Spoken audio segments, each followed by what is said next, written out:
So ayan guys, for today's video bali magtatanim ako ngayon ng guyabano. Ayan, so guyabano ang tawag dito. So yung guyabano at saka red atis ay halos magkaparehas yung dahon.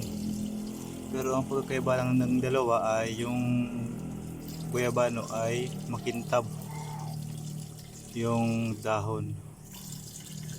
Tapos yung red atis ay hindi naman makintab. Pero ang dahon niya pares ganyan eh. Ayan o.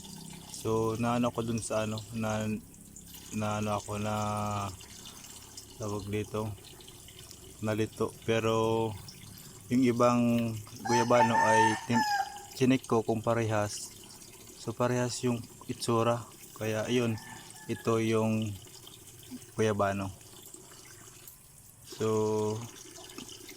ngayon ito yung ginagawa ko, mag transplant muna ng mga biniling halaman. So ayan, yun ang gagawin ko sa araw na ito. Ayan, so marami pa yan, bali mamaya ko pa yan itanim yung iba. So ayan, so ganoon lang guys yung pagtanim ko.